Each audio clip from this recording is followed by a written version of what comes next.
Hello students, welcome to एमआरजन public school classes. आज हम क्लास 8 में हिस्ट्री का चैप्टर 3 डिस्कस करेंगे। फर्स्ट पार्ट में ऑलरेडी आपको पहले पढ़ा चुकी हूँ। आज हम सेकंड पार्ट देखेंगे।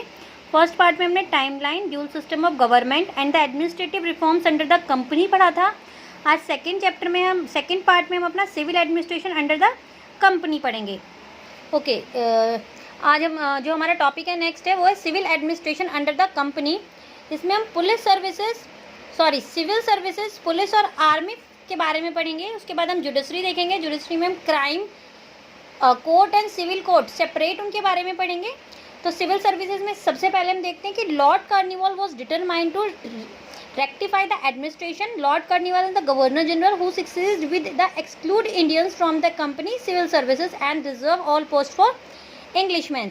यानी कि जो सिविल सर्विसेज में पोस्ट थी, इन्होंने लॉर्ड कार्निवाल्स ने सारी पोस्ट जो है इंग्लिशमैन्स के लिए, ब्रिटिशियंस के लिए रिजर्व कर दी थी। Till 1853 all the appointment of Indian civil services, open competition through the examination was introduce. यानी कि ये जो सिविल सर्विस थी, इसमें क्या होगा, जैसे एंट्रेंस एग्जाम होता है इस तरीके से एग्जाम होगा, ओपन कंपटीशन एग्जाम होगा और एग्जामिनेशन एग्जाम कंडक्ट कराया जाएगा। उसके बाद सिलेक्शन होगा, तब इन्हें पोस्ट प्रोवाइड कराई जाएगी। So the young recruit of the civil service were ignored of Indian affairs.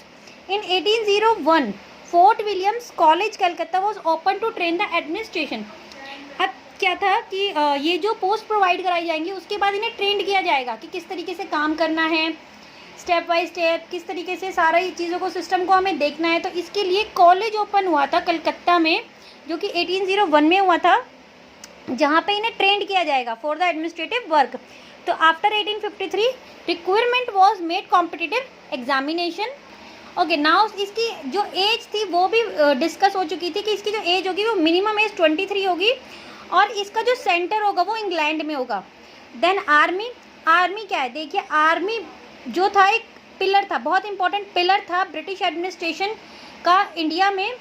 The bulk of company army consist of Indian soldiers, they were cold. अब इन्हें क्या बोलते थे, सिपाही या सिपोज बोला जाता था। The number of Indian soldier in the company army were about 2 lakh in 1850। यानी कि जो इंडियन सोल्जर थे ब्रिटिशंस कंपनी में, ब्रिटिशंस जो थे, जो कंपनी थी ईस्ट इंडिया कंपनी, उनमें इंडियन सोल्जर्स की जो अगर हम कैलकुलेशन एक लगाएं कितने सिपाही थे, 2 लाख सिपाही थे 1850 में।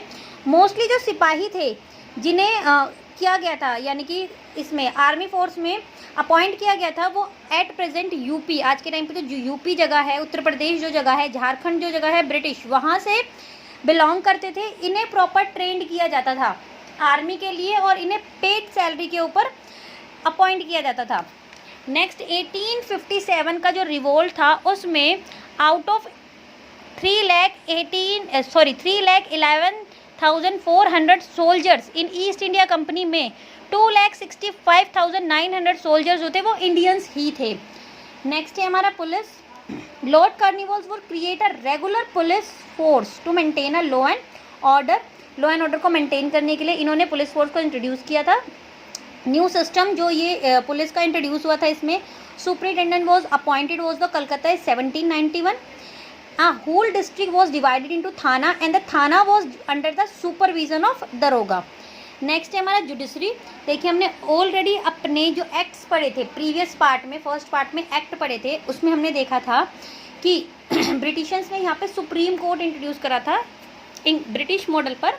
तो under the regulating act 1774 the supreme court was set up, imposed the English laws and Indians. Lord Carnival organized judicial system in 1793 of British models. Then Lord Williams Bentinck remain of the Governor General of India from 1828 to 35 and the further reforms to codify the law. He appointed a law commission in 1833. 1833 में इन्होंने law commission भी appoint किया था और उन्होंने code provide किया था। जैसे कि high court was establish at there was a presidency town Calcutta, Madras and Bombay. यहाँ पे हाई कोर्ट स्टैब्लिश किए गए थे। अब सिविल कोर्ट और क्रिमिनल कोर्ट को सेपरेट किया गया था, set up in every district civil court. और इसे क्या बोलते थे, Sadar Diwani Adalat was the highest civil court of appeal and the criminal court the Sadar Nizamat Adalat was the highest criminal court. It was setup of each district. अब 19th सेंचुरी के time तक British ने पूरे इंडिया के ऊपर अपनी अपना कंट्रोल कर लिया था। By the 19th century British had establish the supremacy over the whole India. तो 19th सेंचुरी तक पूरे इंडिया के ऊपर ब्रिटिशर्स जो थे वो कंट्रोल कर चुके थे, अपना पूरा एडमिनिस्ट्रेटिव वर्क उनके अकॉर्डिंग वहाँ पर काम कर रहा था। तो ये था हमारा थर्ड चैप्टर, यहाँ पे थर्ड चैप्टर ख़त्म होता है। Thank you.